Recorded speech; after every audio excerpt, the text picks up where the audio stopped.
నమస్కారం. మన స్నేహితులే మన భవిష్యత్తును డిసైడ్ చేస్తారంటారు కదా.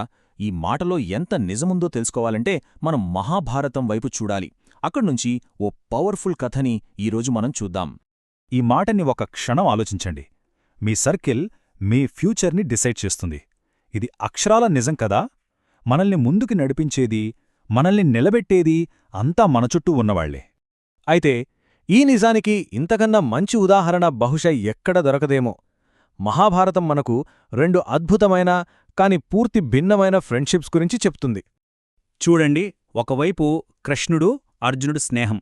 ఇది పూర్తిగా ధర్మం మీద, అంటే కరెక్ట్ దారిమీద నడిచింది. ఇక రెండోవైపు దుర్యోధనుడు శకుని స్నేహం.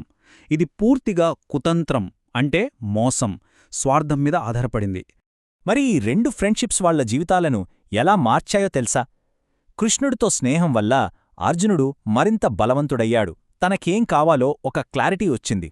అదే సమయంలో శకుని స్నేహం వల్ల దుర్యోధనుడు అహంకారం ఇంకా పెరిగిపోయి చివరికి వినాశనానికే దారితీసింది. అసలు ఈ రెండు స్నేహాల మధ్య అంత తేడా ఏంటి?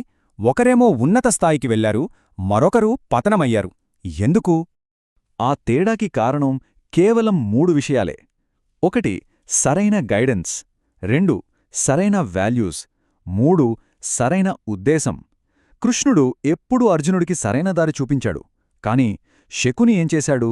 దుర్యోధనుడిలోని చెడుని, కోపాన్ని ఇంకా ఇంకా రెచ్చగొట్టాడు. చూశారా? అదే వాళ్ళిద్దరి ఫ్యూచర్ని మార్చేసింది. సో మహాభారతంలో జరిగిన ఈ కథ మనందరి లైఫ్కి కూడా కనెక్ట్ అవుతోంది. ఒక్కసారి మనల్ని మనం ఈ ప్రశ్న అడుక్కుందాం. మన చుట్టూ ఉన్నవాళ్లు మన ఎదుగుదలని కోరుకుంటున్నారా, లేకపోతే మన ఈగోని ఫీడ్ చేస్తున్నారా? ఇది చాలా చాలా ఇంపార్టెంట్ క్వశ్చన్. అసలు మంచి ఫ్రెండ్కి చెడ్డ ఫ్రెండ్కి తేడా ఎలా తెలుస్తుంది? సింపుల్.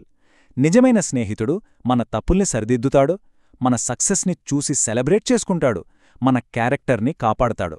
కాని అదే రాంగ్ ఫ్రెండ్ అయితే మన వీక్నెస్ని వాడుకుంటాడు, మన కోపాన్నింకా పెంచుతాడు, మన లైఫ్ని డిస్టర్బ్ చేస్తాడు.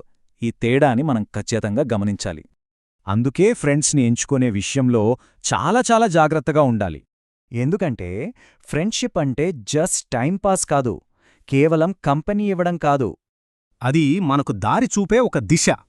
అందుకే మన లైఫ్ జర్నీ సరైన డైరెక్షన్లో వెళ్ళాలి అంటే మనమెంచుకున్న ఫ్రెండ్స్ కూడా కరెక్ట్గా ఉండాలి. ఇదే మహాభారతం మనకు నేర్పుస్తున్న అతిపెద్ద పాఠం. ఇది మహాభారతం నుంచి మనం నేర్చుకున్న 5వ రోజు పాఠం. రేపు మరో పవర్ఫుల్ లైఫ్ విజ్డమ్తో మళ్ళీ కలుద్దాం. నమస్కారం.